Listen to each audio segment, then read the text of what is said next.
연계 파생 결합 펀드는 10년물 독일 국채 금리나 영국, 미국 이자율 스와프 금리와 연계된 파생 결합 증권에 투자한 사모 펀드들입니다. 한국주택금융공사는 장기 고정금리 분할 상환 주택담보대출인 보금자리론의 9월 금리를 0.2%포인트 내린다고 밝혔습니다. 이에 따라 공사 누리집에서 신청하는 유보금자리론과 은행 창구에서 신청하는 T보금자리론은 대출 만기에 따라 연 2.1 내지 2.35%로 이용할 수 있습니다. 전자약정 등 온라인으로 신청해 비용이 절감되는 아낌 2보금자리론은 0.1%포인트 낮은 연 2 내지 2.25%의 금리가 적용됩니다. 범죄인 인도법안 반대 시위 진압 과정에서 시위대에 대한 실탄 경고 사격이 이루어진 것은 시위대의 공격으로 생명의 위협을 느꼈기 때문이라고 홍콩 경찰이 해명했습니다. 어제 저녁 취난 지역의 시위대가 강목등을 휘두르며 경찰을 공격하자 경찰 6명이 권총을 꺼내들었고 이 가운데 한 명이 공중으로 389경 권총을 발사해 경고 사격했습니다. 당시 현장에 있던 경찰은 시위대와 대치하는 과정에서 생명의 위협을 느껴 한 경찰이 권총을 공중으로 발사했다고 말했습니다. 이 과정에서 5명의 경찰이 다쳐 병원으로 이송됐다고 홍콩 경찰은 밝혔습니다. 범죄인 인도법안에 반대하는 시위대를 무차별적으로 공격하는 백색 테러 사건이 잇따라 발생한 가운데 홍콩 경찰이 백색 테러에 가담한 피의자 30명을 체포했다고 관영중앙 CCTV가 보도했습니다. CCTV에 따르면 홍콩 경찰은 지난달 21일 홍콩 위안낭 전철역에서 흰옷을 입은 100여 명의 건장한 남성들이 시위대의 강목등을 휘둘러 시위대와 시민 45명이 다친 사건과 관련해 30명을 체포했습니다. 오늘 밤은 전국에 구름이 많이 낀 가운데 제주도에는 비가 오겠고 남해안 지역도 산발적으로 비가 오는 곳이 있겠습니다.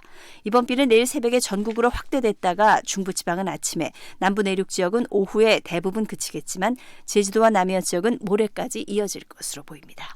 서울의 지금 기온은 30.2도입니다. 아나운서 임수민이었습니다. 6시 뉴스를 마칩니다. 6시 5분입니다. KBS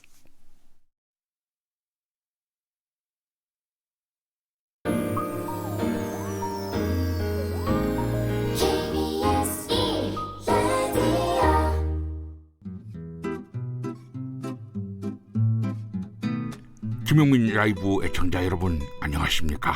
저희가 성대모사 고수를 찾고 있습니다. 목리를 부려서라도 꼭 찾아야 합니다. 내가 성대모사 고수다 하는 분들 바로 신청하십시오. 오호, 그런데 말이야, 이거 어떻게 신청하는 거야?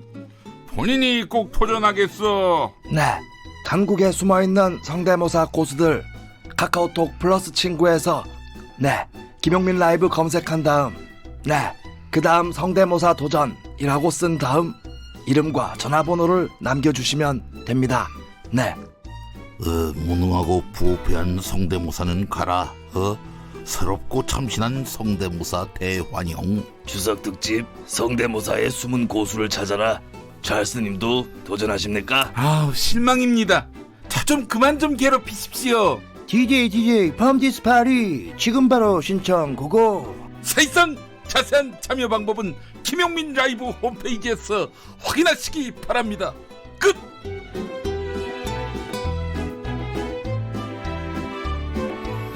네, 김용민 라이브 2부 문 열었습니다. 6시 5분부터 합류하신 분들 계시죠? 들으면 들을수록 똑똑해지는 라디오 김용민 라이브입니다. 평일 오후 5시 5분에 시작하는데 서울, 대구, 안동, 포항, 청주, 전주, 제주 이곳만 일부부터 함께 하실 수가 있어요. 서울을 포함해서. 2부는 전국방송입니다. 비로소 김용민 라이브 합류하신 분들 모두 환영합니다. 5시 5분부터 시작한 1부 방송 들으시기 원하는 분 팟캐스트에 매일 방송 파일 올라가고 있으니까요. 팟캐스트 포털에서 김용민 라이브 검색해 주시기 바랍니다. 김용민 라이브 생방송 현장 영상으로도 함께 하실 수 있는데요. 유튜브 KBS 1라디오 계정으로 즐겨주시면 되겠습니다. 자, 미세 뉴스 보세 김수민, 오창석 두 평론가와 함께하겠습니다. 자, 두 분 1부 마무리하면서 6시 첫 뉴스를 맞춰라 했습니다. 우리 김수민 평론가 조국 청문회 다음 달 2일과 3일에 실시한다 이렇게 예측을 했습니다. 자, 그래요. 맞췄습니다. 굉장히 힘없이 치시네요. 네, 사실은 이건 박력 있게 이렇게 치고 싶지만 맞히셨어요. 자, 오창석 평론가 조국 후보자 정책 공약에 대한 검찰 반응, 이게 첫 뉴스로 나올 것이다. 아이고 왜 이러지? 다시 한번. 네. 그렇습니다. 예. 언제 우리 오창석 평론가는 한번 맞을지 모르겠습니다. 예, 그래요. 그러네요. 예. 한 번도 못 맞췄어요. 그 8일, 6일. 한반도 평화가 와서 네. 북미 수교되는 그날, 네. 그 전까지는 좀 한번 맞춰야죠. 아, 그 전에는 충분히 맞추지 않을까. 아, 그래요? 네. 아니, 전혀 그렇게 기대가 안 됩니다. 네. 사실 오늘 김용민 MC께서 네. 오창석 평론가한테 먼저 기회를 주셨으면 예. 오창석 평론가가 저하고 똑같은 답을 냈을 텐데 오늘따라 왠지 아, 몰라요. 그것도 할 수 없어요. 네. 오창석 씨 감이 너무 떨어집니다. 분발하시기 바라겠습니다. 내일은 맞춰야 돼요. 내일 맞히겠습니다. 네, 알겠습니다. 그럼 내일은 오창석 평론가가 먼저 말할 알겠습니다. 기회를 드리겠습니다. 먼저 기회를 드리도록 내일이 하겠습니다. 특별한 이슈가 없을 것 같아요. 자, 오늘의 승자는 그래서 김수민 평론가입니다. 김수민 평론가가 청취자 퀴즈 내주시죠. 여러분들께 선물을 드리는 퀴즈입니다. 오늘 이 당이 이 정당이 국회에서 인사청문회 준비단으로부터 조국 법무부 장관 후보자 의혹에 대한 소명을 들었습니다. 이 당의 데스노트에 조국 후보자의 이름을 올리게 될지 관심이 네. 쏠리고 있는데요. 네네. 이 당의 대표는 심상정 의원이고요. 네. 잠시 후에 나올 박원석 전 국회의원은 이 당의 정책위의장을 맡고 있습니다. 네. 자, 이 당의 이름은 무엇일까요? 네. 정답은 세 글자입니다. 네. 노회찬 전 의원, 돌아가신 노회찬 의원도 이 당에 속해 있었어요. 자, 이 당 이름 맞춰주시기 바랍니다. 샵 9730 짧은 문자 50원, 긴 문자 100원, 콩으로 보내시면 무료가 되겠습니다. 퀴즈 정답 보내주신 분들은 저희 추첨을 통해서 모바일 커피 쿠폰 보내드리도록 하겠습니다. 자, 미세 뉴스봇에 이어가겠습니다. 김수민 평론가. 네, 국회 정치개혁특별위원회가 선거법 개정안을 이달 내로 의결하는 그 길로 가고 있습니다. 네. 오늘 제1소위원회가 전체 회의로 선거법 개정안을 이관하기로 결정을 내렸고요. 이 개정안 4건인데요. 4건 중에 뭐 한 건을 고르든지 여러 건들을 심사를 하게 될 텐데 네네. 일단은 여야 4당이 합의했던 자유한국당이 반대했던 준연동형 비례대표 제안 두 번째는 자유한국당 안입니다. 의원 정수를 270석으로 줄이고 비례대표를 없애는 자유한국당 안이고요. 세 번째는 이제 그 민주평화당 박주연 의원, 당적으로는 바른미래당입니다만, 네네. 예, 이 당론 자체는 민주평화당 당론이라고 볼 수 있는데 지역구 253석 유지에 비례대표 63석으로 늘려서 의원 정수를 316석 이렇게 늘리는 안이고요. 이것도 마찬가지로 뭐 준연동형 안이 되겠습니다. 네네. 그리고 이제 바른미래당 일부 의원들의 안인데 준연동형제에서 준연동형을 빼고 석패율제만 남긴 정운천 의원 안 이렇게 4가지인데 네. 아마도 이제 첫 번째 안인 준연동형 이렇게 추진이 될 것으로 보이고요. 사당 합의 아니니까요. 그렇습니다. 아무래도. 예. 반면 오늘 이제 11명의 이 4당 의원들 무소속까지 포함해서 7명은 찬성을 했고 네. 자유한국당 4명은 무효를 외쳤습니다. 그래서 반대를 했는데 이 정개특위 일정의 이 의결을 늦추기 위해서 자유한국당 쪽에서는 안건조정위원회를 발동할 계획을 세우고 있어요. 그쪽으로 또 넘기면 또 상당히 길어지죠. 네, 그런데 안건조정위원회는 6명으로 구성이 됩니다만 네. 6명으로 구성될 경우에 민주당 3명, 자유한국당 2명, 네. 혹은 비교섭단체 쪽에서 1명 이렇게 될 가능성이 높은데 네. 이러면 표결을 붙여버리면 4대 2가 될 가능성이 높아서 아무래도요. 오히려 의결을 앞당길 수도 있는 그런 상황이 되거든요. 네네. 그래서 자유한국당 쪽에서는 그 2명의 위원 명단을 제출하지 않는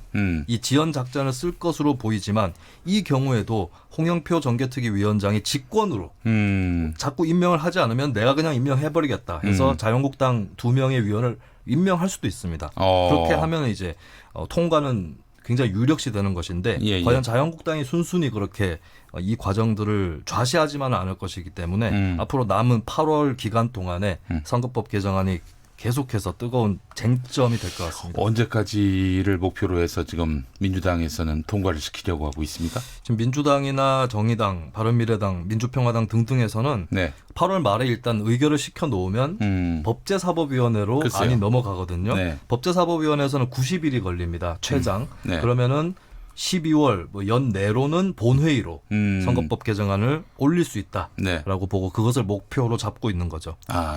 알겠습니다. 이렇게 해서 그 사당한 준연동형 비례대표제가 만약에 법사위로 넘어간다면은 어이구 이게 선거법이 될 확률이 한층 더 높아지는 거 아니겠어요? 네, 그리고 오늘 의결한 다른 안들까지 다 법사위로 넘기더라도 예. 패스트트랙에 제정되어 있는 안은 준연동형 안이 유일하기 때문에 그 안만 법사위 90일이 지나면 본회의로 넘어가게 돼 있습니다. 네. 자 여기서 한번 또 예측을 해보도록 하겠습니다. 네. 결국 지금 여야 사당이 합의한 준연동형 비례대표제가 내년 선거의 룰이 된다 안 된다 예측 한번 해주시기 네. 바라겠습니다. 먼저 김수인 평론가. 저는 평소에 한 60% 될 거다. 예, 가능성이 60%라고 했기 때문에 될 거다 쪽으로 걸겠습니다. 미리부터 치는 견이 있습니까? 아니 한번 결승 부결입니까? 한번 쳐보고 싶었습니다. 그냥 땡을 치고 싶은 건 아닙니까? 한번 쳐보고 싶었습니다. 예, 그래서 쳤습니다. 예. 예. 자, 얘기하고 상관없이 조금 덧붙이자면 네네네. 의석 수는 약간 조정될 수도 있겠다.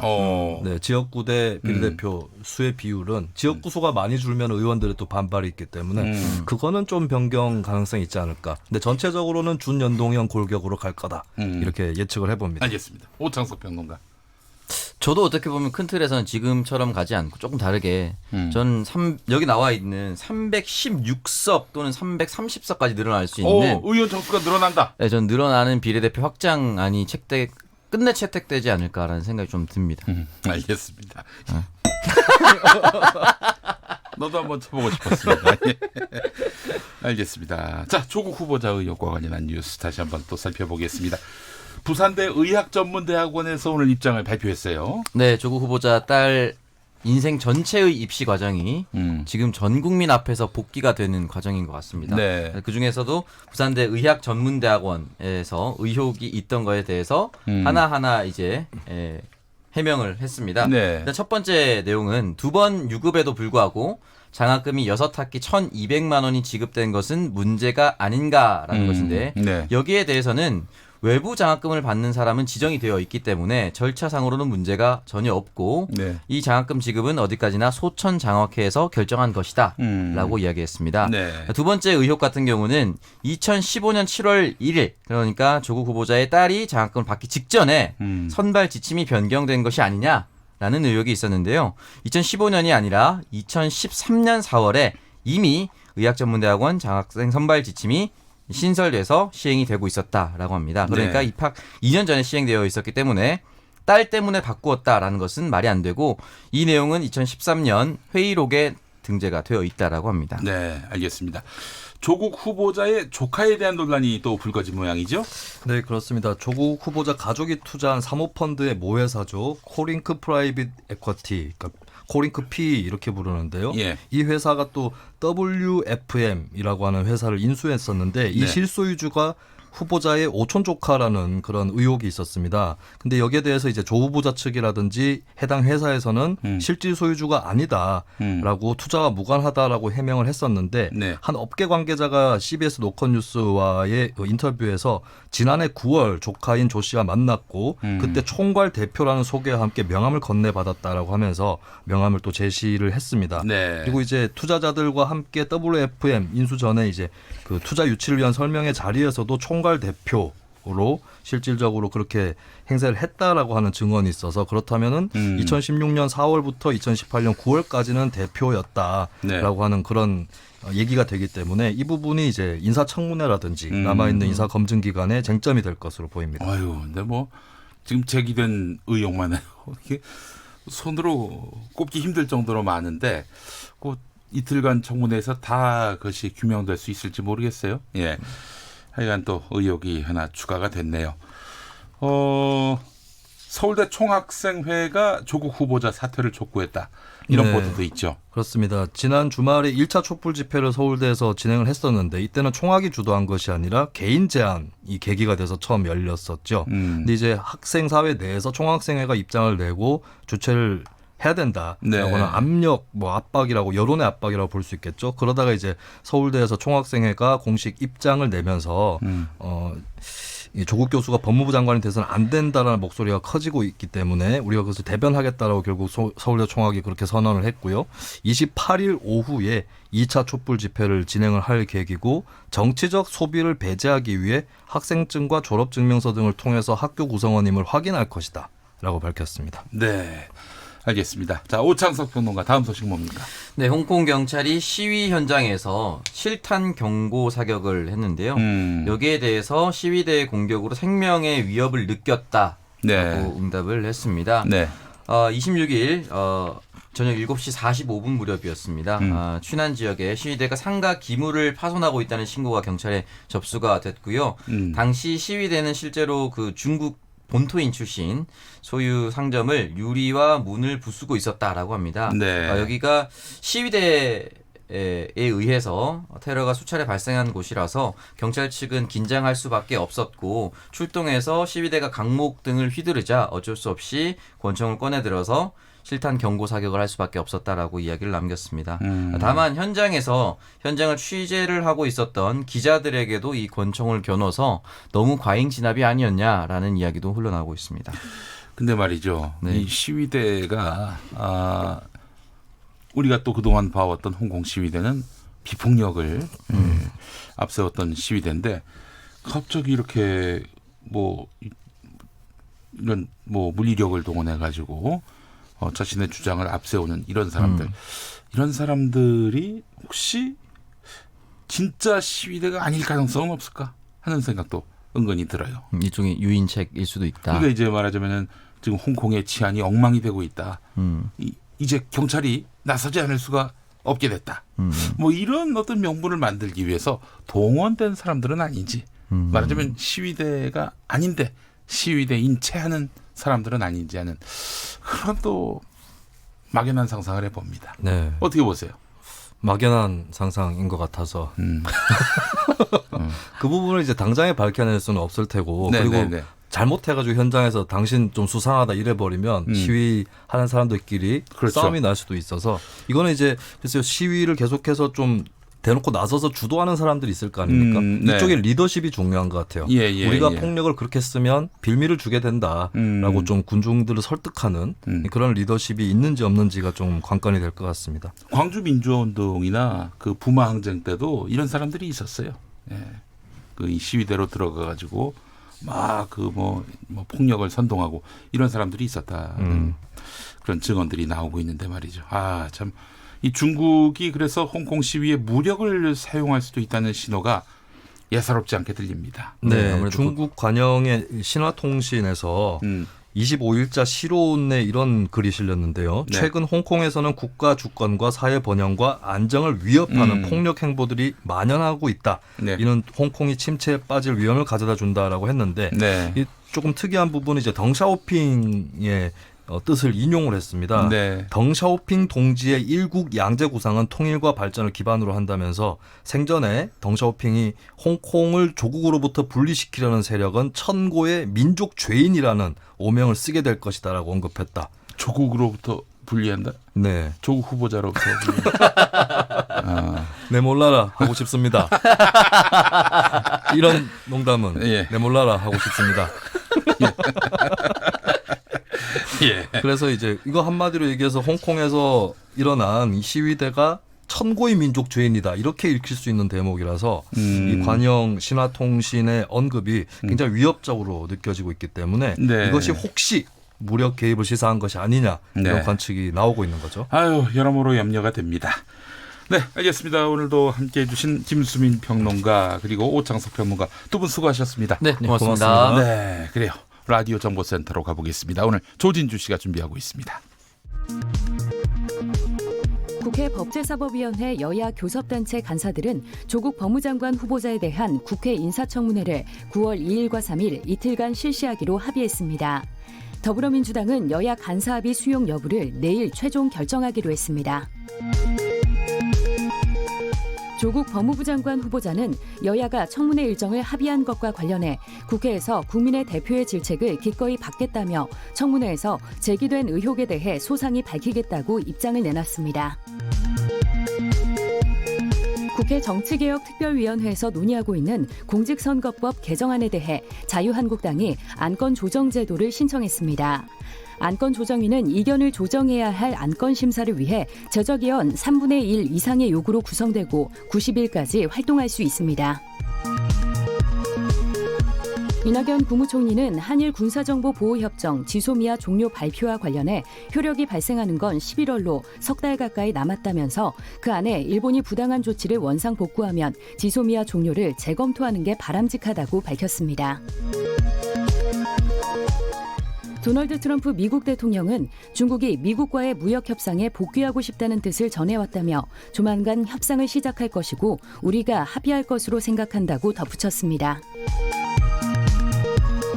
국제신용평가사 무디스는 한일 무역 갈등이 양국 경제에 모두 위험 요소가 되지만 단기적으로 한국 경제에 더 부정적인 영향을 미칠 것이라고 진단했습니다. 지금까지 라디오 정보센터 뉴스였습니다.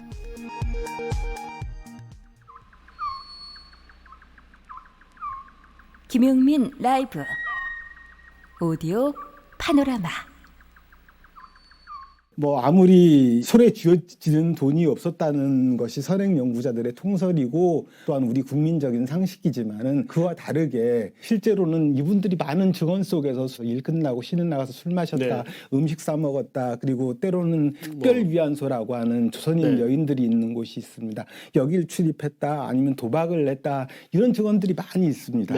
다시 말해서 그것은 손에 쥐는 돈이 있었다는 것이지. 제국주의 일본은 강제징용을 한 바 없다고 강조하는 사람.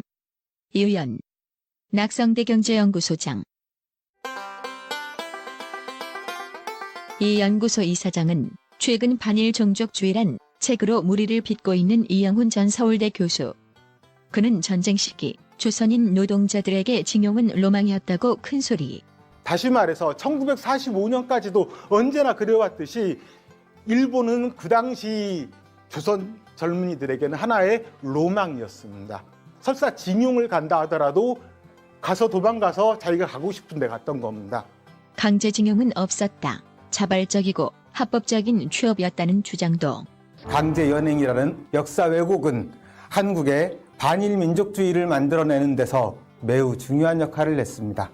대법원 강제징용 배상에 대해서는 이 판결 또한 명백한 사실에 대한 역사 왜곡에 의해서 발생한 황당한 판결입니다. 왜 굳이 우리 조상들을 그렇게 스스로 노예로 만들고 싶어서 끌려다니고 또한 임금도 못 받고 수용소 생활이나 당하는 이런 사람으로 취급하고 싶어서 그렇게 생난리를 치면서 역사를 왜곡하는지 도저히 이해할 수가 없습니다. 오히려 일본은 조선인을 차별하지 않았다는 말까지. 전쟁이라는 특수한 상황 때문에 오히려 더 일본 정부가 강제적으로 그러한 차별을 금지시키는 통에 오히려 차별이 적었던 상황이죠. 일본인이 관대했다는 말을 하고 싶은 모양인데 한국인이 밥을 많이 먹었다, 도박을 많이 해서 골치였다. 이 말은 어떻게 받아들여야 할지.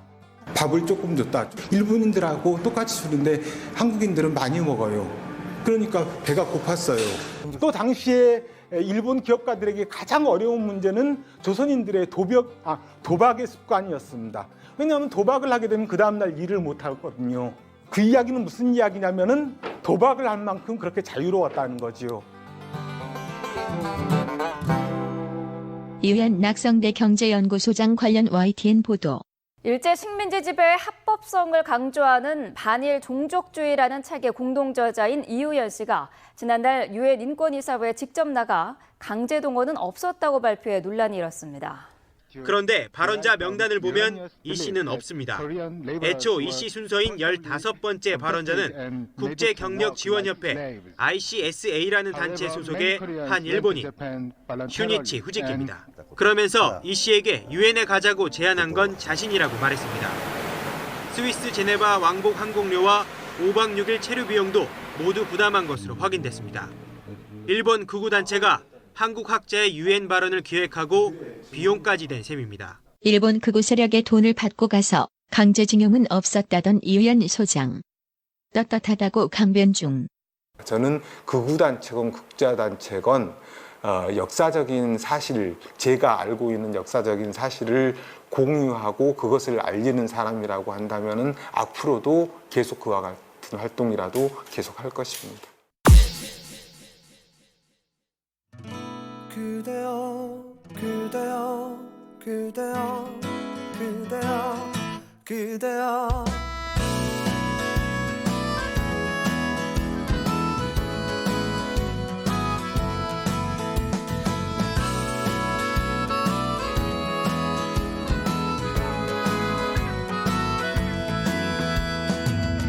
오늘은 우리 같이 걸어요 이 거리를 밤에 들려오는 자작 노래 어떤가요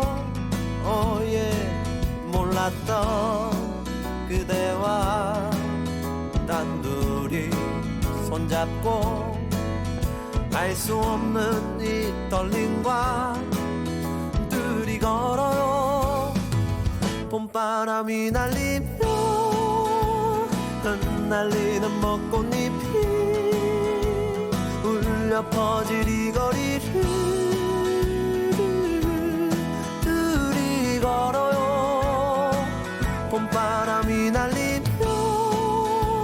흩날리는 벚꽃잎이 울려 퍼질 이 거리를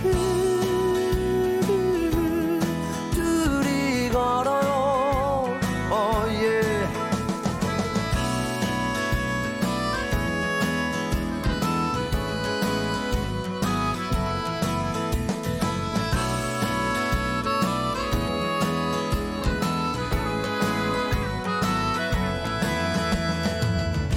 그대여 우리 이제 손잡아요 이 거리에 마침 들려오는 사랑 노래 어떤가요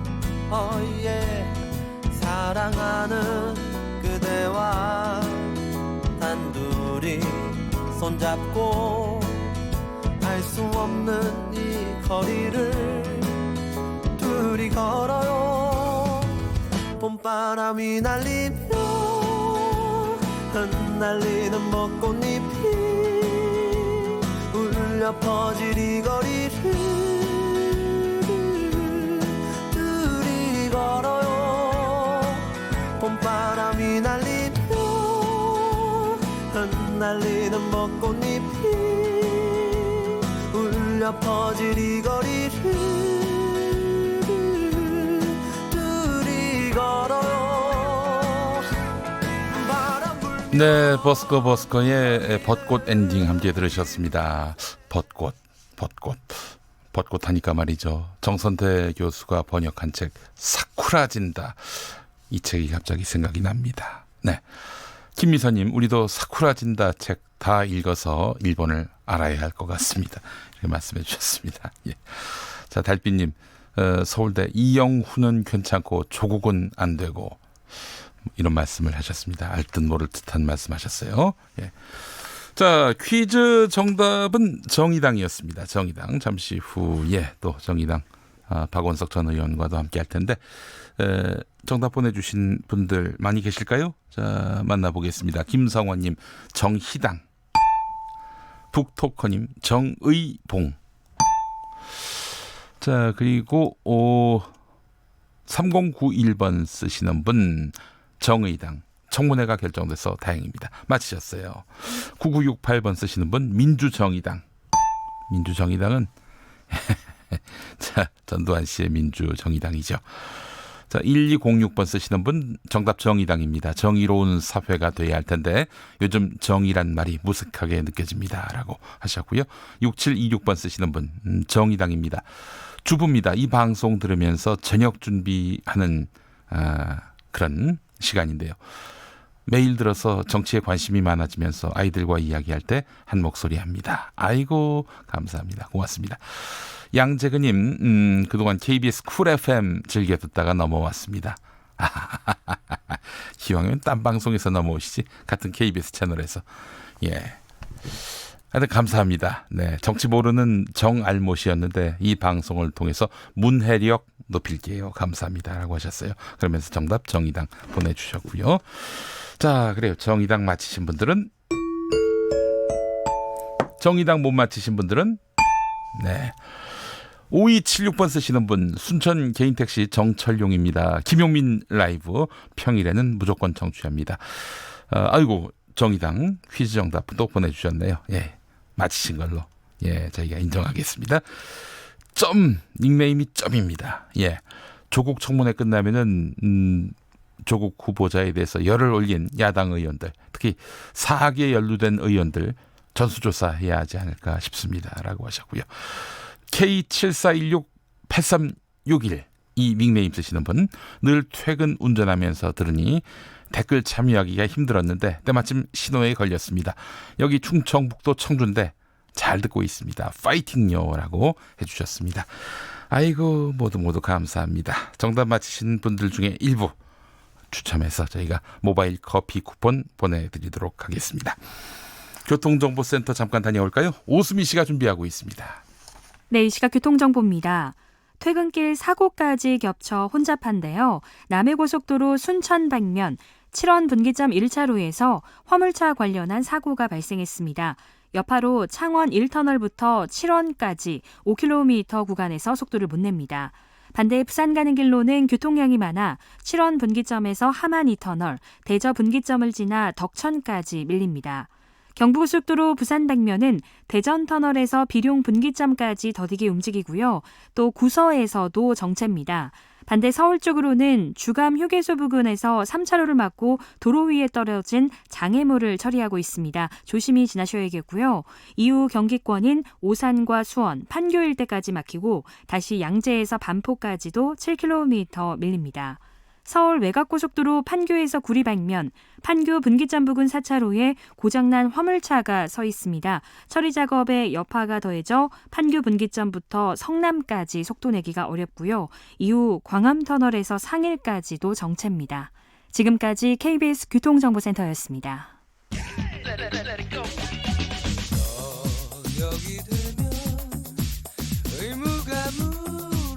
김용민 라이브를 듣고 계시죠?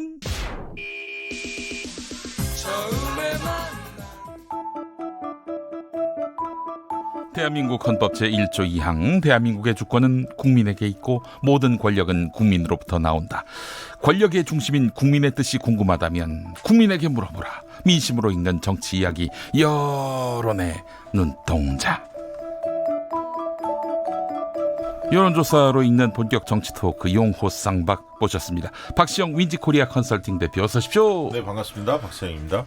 박원석 정의당 정책위 의장 어서 오십시오. 네, 안녕하세요. 박원석입니다. 우리 박원석 의장님하고 제가 이 유튜브 방송 같이 하는 게 있는데 지난주에 박원석 의장께서 하신 말씀이 있어요.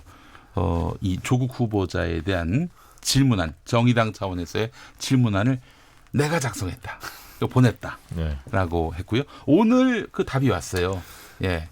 그걸 제가 작성했다 이런 얘기를 함부로 얘기하면 안 되죠. 지금 이게 얼마나 여론에서 지금 찬반이 민감한 당을 문제인데. 대표해서 누가 작성했을까? 거의 이게 뭐 김용민 라이브를 통해서 박원석 죽이기를 하는. 아니 원래 당 정책위원장이니까. 정책위 의장이 항상 그런 거 하는 거죠 뭐. 오늘 3시에 법무부 인사청문 준비단에서 방문을 해서. 네네. 정의당 조국 후보자 측이죠. 그분들. 조국 후보자를 대리해서 온 거죠. 네네. 그래서 인사청문 준비 단장인 김우곤 법무부 기획조정실장을 대표로 해서 방문을 하셔서 한 1시간 45분 동안 이 보고 답변의 시간을 가졌습니다. 사전에 앞서 말씀드렸던 대로 저희가 요구하는 그런 몇 가지 세세한 그런 질문들을 담아서 서명 요구서를 보냈고 오늘 뭐 1시쯤에 그 답변이 서면으로 왔고 서면으로 온 답변에 대해서 이제 구두로 추가적으로 설명하고 그에 대해서 질문하는 시간을 가졌습니다. 최종적으로 정의당 뭐 끝나고 나서 제가 브리핑을 했습니다만 결론은 국회에서 9월 2일, 3일로 인사청문회가 합의됐기 때문에 그 인사청문회까지 이 인사청문회 검증 절차까지 본 뒤에 법무부 장관 후보자 조국 임명에 관한 정의당의 입장을 밝히겠다라는 것이 결론이고요. 오늘 해보니까 일단 후보자 본인이 나오지 않은 그런 검증의 자리에서 이게 들어갈 수 있는 정도의 한계가 있더라고요. 아무래도 사실관계 중심, 그에 대한 법률적인 판단 중심, 또 오신 분들이 대부분 법률가다 보니까 대체로 이제 그런 내용이 들어가는데 근데 이번에 이제 조국 후보자를 둘러싼 논란에는 물론 이제 사실관계 의혹에 대한 사실관계의 문제, 위법성 문제도 있지만 법 이상의 문제들도 있거든요. 이른바 이제 뭐 국민 감정이라고 하는 그러니까 믿었던 조국 후보자가 내지는 그 동안에 말과 행동으로 말로 이렇게 좀 접했던 조국 후보자가 실제는 그들만의 리그에서 살았던 그런 크게 다르지 않은 그런 기득권 특권. 이런 걸 누렸던 사람 아니냐 이것에 관한 어떤 박탈감과 비판 이런 것들이 쏟아지는 건데 사실은 그런 내용은 뭐 후보자 없이 뭐 그걸 가지고서 인사청문 준비단과 그런 의견을 주고 받아봐야 굉장히 공허하고 그런 면에서 더더욱 인사청문회가 열려서 이 법에 따른 이 공개적이고 이 합법적인 그런 검증 절차를 통해서 이 문제에 대한 결론이 내려지는 게 합당하겠다. 자, 좋습니다. 이 정서의 문제도 있고 이 범법의 그 여부도 하나의 쟁점이고요.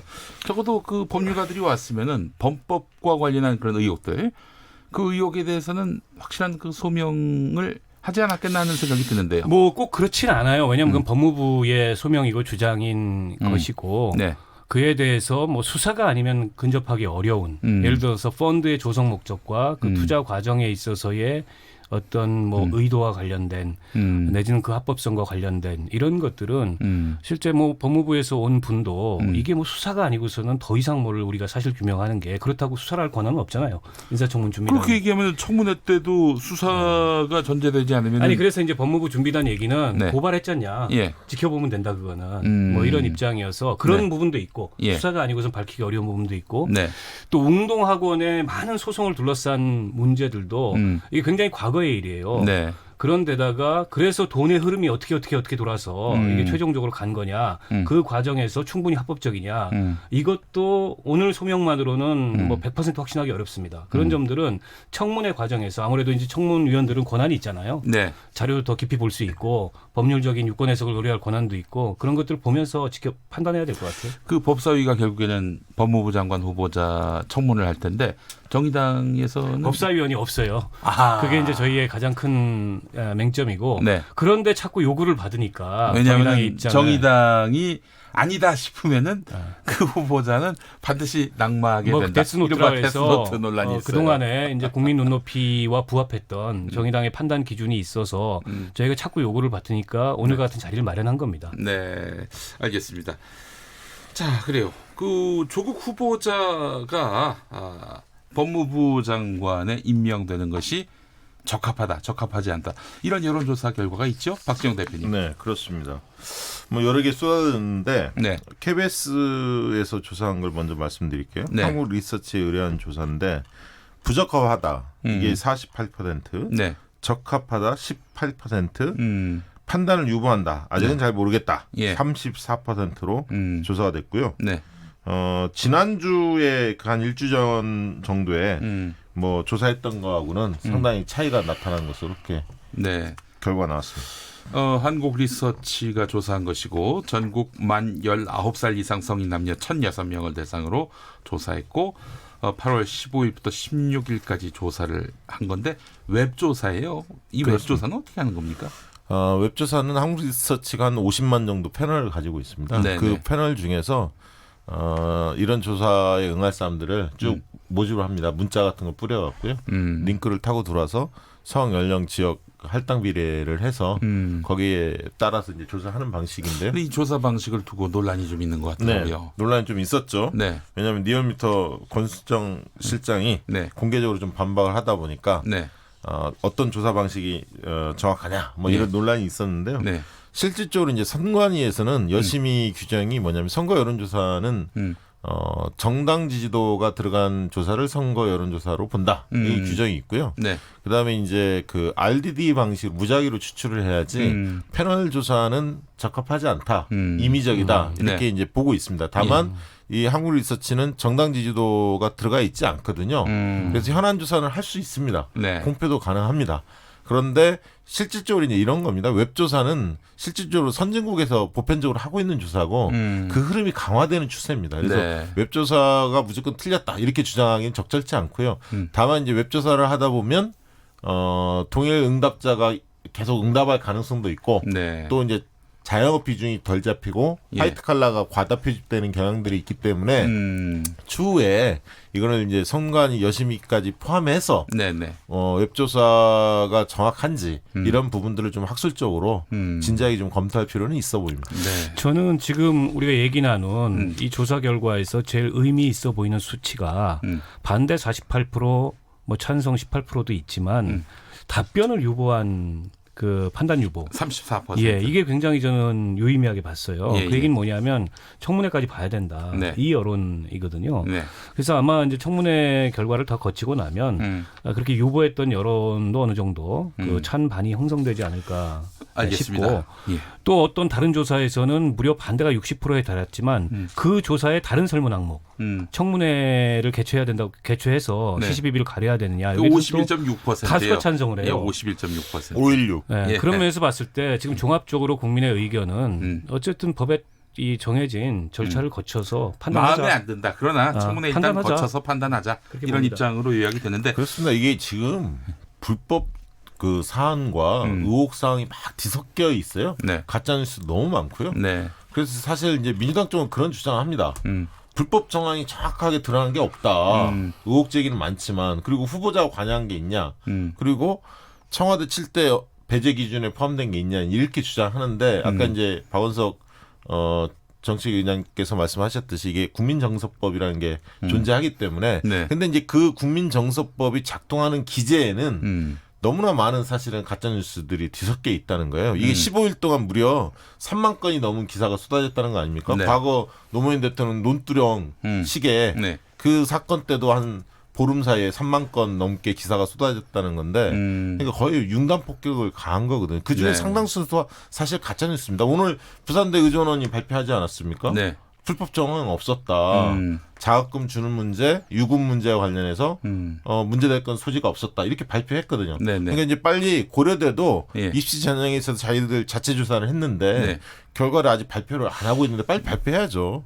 그렇게 뭐 어려운 그렇습니다. 이게 어려운 문제 아니고 당국대하고도 수시로 좀 협의하고 있으니까 네네. 이미 진상은 파악됐을 텐데 아직 발표를 안 하고 있어서요. 네. 빨리 발표됐으면 좋겠습니다. 알겠습니다. 진상이 파악됐다고 보세요? 네, 저는 됐다고 봅니다. 그 정도도 못하면 되겠습니까? 알겠습니다. 발표를 아직 유보하고 있는 중이다. 예. 자, 개요를 좀 말씀드리겠습니다. 제가 아까 그 8월 15일에서 16일까지 조사했다는 거, 전국 19살 이상 성인 남녀 1,006명을 대상으로 한국 리서치가 웹조사를 했다는 거. 이거는 조국 후보자가 적절하다 42%, 부적절하다 36%. 지난주 조사 결과입니다. 응답률은 조사 요청 대비 12.9%, 조사 참여 대비 74.1%고요. 표본 오차는 95% 신뢰 수준에서 플러스 마이너스 3.1% 포인트입니다. 자, 그리고 KBS가 최근에 발표한 조사는 그러니까 이제 조국 후보자가 적절하다. 이게 18%에 불과한 그 조사는 한국 리서치가 조사해서 전국 만 19살 이상 성인 남녀 1,015명을 대상으로 8월 22일에서 23일까지 웹조사로 한 것입니다. 조사 요청 대비 15.2%, 조사 참여 대비 85.9%였습니다. 표본 오차는 95% 신뢰 수준에서 플러스 마이너스 3.1%포인트입니다. 앞서서 박원석 의장께서 60%가 넘는 조국 후보자 반대 여론조사 말씀하셨어요. 이것도 중앙일보 조사 아닙니까? 예. 죄송합니다. 그 괜히 얘기해가지고. 괜히 얘기해가지고 이거까지 또 소개를 해야 돼요. 예. 10명 중에 6명이 조국 임명에 반대한다. 이런 여론조사였습니다. 중앙일보가 오늘 발표했어요. 긴급 여론조사. 중앙일보 조사 연구팀이 조사한 것인데 8월 23일에서 24일까지 만 19살 이상 남녀 1,000명을 대상으로 표본 오차는 95% 신뢰 수준에서 최대 플러스 마이너스 3.1%포인트고 뭐 당연히 전화로 했겠죠. 조국 후보자 법무부 장관 임명에 반대한다 60.2%, 찬성한다 27.2%, 모름 무응답 12.6%. 이번 조사는 특히 그 조국 후보자가 재산을 사회 환원하겠다고 발표한 이후에 진행된 여론조사인데 그러나 우리 박시영 대표님 말씀처럼 51.9%가 이 인사청문회를 거쳐서 인사청문회를 거쳐서 의혹이 사실인지 거짓인지 밝혀야 한다 이렇게 그렇습니다. 밝혔어요. 즉각 사퇴해야 한다는 주장은 이 조사에서 29%가 나왔고요. 그런 거에 비하면 관망층이라고 하죠. 좀 판단 유보층들 끝까지 좀 지켜봐야 한다. 이렇게 보는 국민들이 과반을 차지했다는 거죠. 청와대 국민청원도 아주 열띠게 돌아갑니다.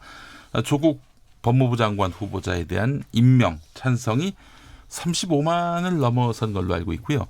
지금은 그 이상을 훌쩍 뛰어넘은 것으로 알고 있는데 반대는 또 20만. 박원석 의장님 이거 어떻게 보세요? 그러니까 뭐 각각 결집하는 거죠. 찬성하는 의견을 가진 분들, 반대하는 의견을 가진 분들. 어떻게 보면 이제 찬성 의견은 문재인 대통령 지지층, 민주당 지지자, 그리고 아마 이제 진보적인 그 유권자층 여기가 주로 결집을 하고 반대는 그에 반해서 좀 민주당이나 문재인 대통령에서 비판적이거나 보수적인 여론층을 주로 해서 뭐 경우에 따라서는 이 중도나 진보적인 여론층도 있을 겁니다.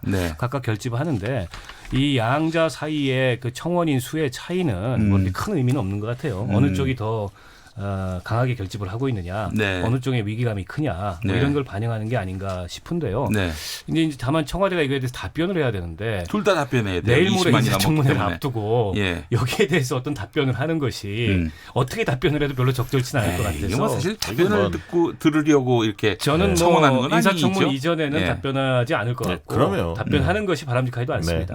답변할 목적으로 청원을 하신 것 같지는 않고 국민들 여론을 쭉 살펴보면 약간 굉장히 많이 사실은 격양돼 있었잖아요. 있다.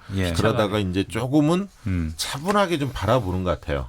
각자의 논리들을 주변 사람들과 이야기를 하면서 또 속속 드러나는 새로운 사실들을 접하면서 좀 냉철하게 보지 않느냐 이런 생각이 듭니다. 자, 현재 국민청원 다시 계산해 보니까 다시 접속해서 알아보니까 임명해야 한다 이런 청원은 42만여 명, 그리고 임명 반대한다가 25만여 명이 됐습니다. 자, 박시영 대표님, 이 조국 후보자 논란 어떻게 전개될 것 같으세요? 저는 지금까지는 그 1라운드였다고 봅니다. 왜냐하면 지금까지는 언론과 야당이 집중적으로 의혹 제기를 했고 국민정서법들이 작동이 되면서 많은 분들의 실망, 분노 이런 게 있었다고 보고요. 그리고 조국 후보자도 몸을 낮출 수밖에 없는 그런 상황이었다고 보고요. 지금부터 오늘부터 사실은 2라운드가 시작된다고 봅니다. 청문회 직전까지 9월 1일까지. 그러니까 지금 국면은 뭐냐면 국민청문회는 없어졌지만 조국 교수가 이제 조국 후보자가 언론 등등에 나가서 본인의 생각들 그리고 해명해야 할 사안들에 대해서 적극적으로 해명해야 할 시간이 아닌가 그런 생각이 들고요. 그런 것들이 이루어진다 보면 판단 유보층 중에 일부는 찬성 쪽으로 선회할 가능성이 있습니다. 그래서 여론 지형이 이번 주에 급격하게 바뀌지는 않겠지만 그래도 5대3 뭐 이런 정도로 줄어들 가능성이 있다. 그리고 결국은 하이라이트는 3라운드는 청문회다. 청문회 이틀을 보고 그다음에 여론 지형이 어떻게 바뀌느냐에 따라서 청와대가 임명을 강행할 것인지 대통령이 안 할 것인지에 대한 판단을 최종적으로 하지 않을까 싶습니다. 저도 한 가지 조국 후보자께 그 고언을 드리자면 이 청문회의 과정이라는 게 야당의 의혹 제기에 답하거나 반박하는 과정이 아닙니다. 그러니까 국민들이 느끼고 있는 조국 후보자에 대한 여러 가지 지금 생각들이 있거든요. 그에 대해서 이제 국민을 설득하는 과정, 특히 우리 이번 과정에서 어떻게 보면 화도 나고 좀 허탈함도 느끼는 우리 젊은 20, 30대 층의 여론을 설득하는 이 과정이라고 봐요.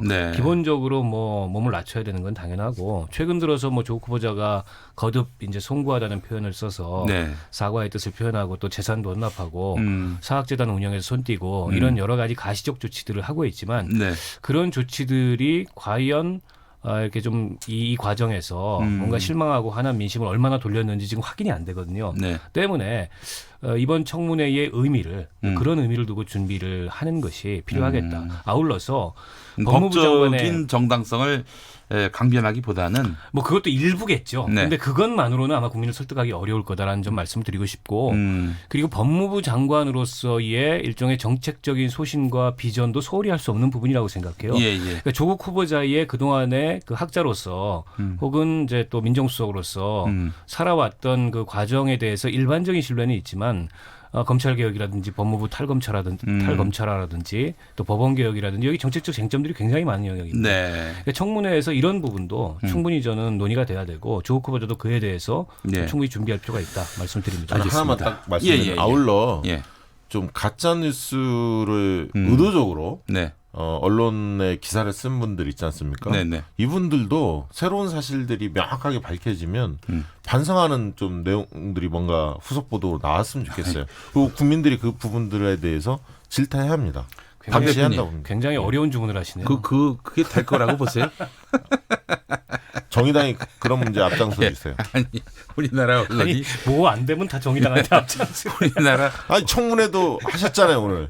우리나라 언론들이 언론 청문회도 한번 해주시죠. 가짜 뉴스에 대해서 뭐 부끄러운 줄 알면은 뭐 오늘 이렇게 이번에 조사해 보니까 대통령 지지도 좀 떨어졌지 않습니까? 그 얘기 어차피 하셔야 할 것 같은데 20대 남자하고요, 50대 여성에서 중점적으로 떨어졌습니다. 딱 이해관계자잖아요. 네, 그렇습니다. 학부모들, 자식들. 네.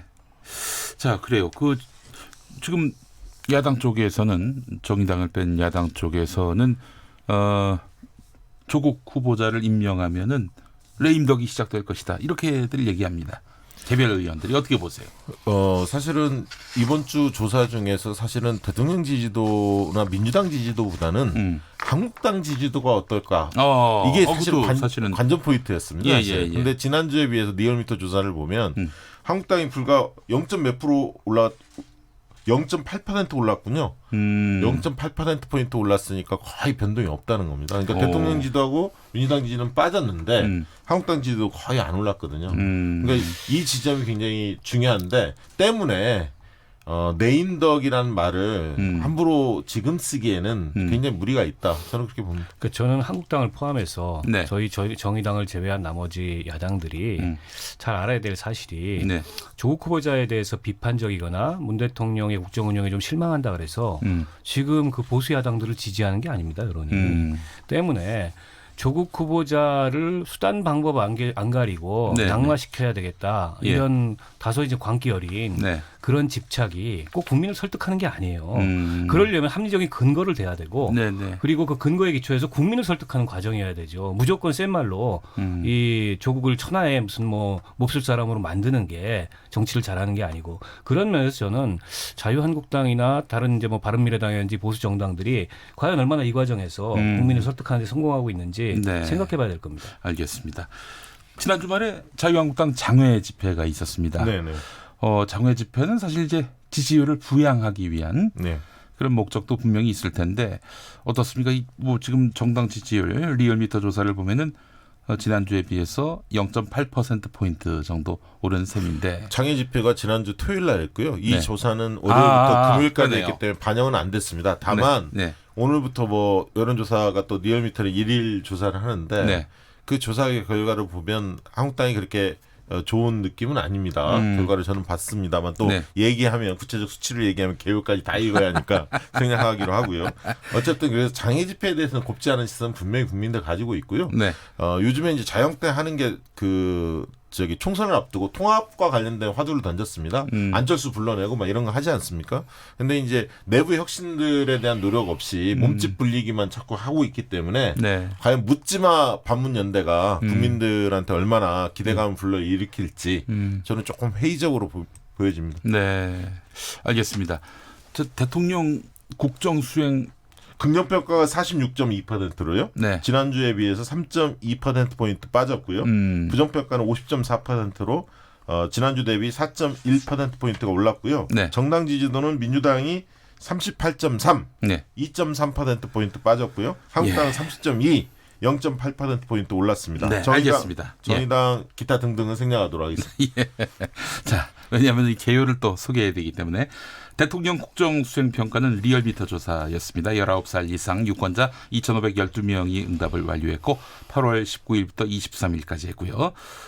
전화로 조사를 했고 응답률 4.3% 그리고 표본 오차는 95% 신뢰 수준에서 플러스 마이너스 2.0%포인트였습니다. 자, 이렇게 해서 여론의 눈동자 오늘 이야기 살펴봤습니다. 조국 법무부 장관 후보 관련 여론조사 중점적으로 짚어봤습니다.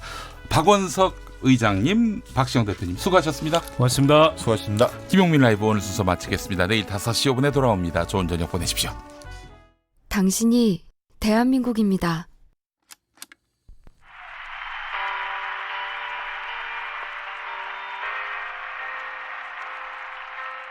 화원하는 홍성달입니다.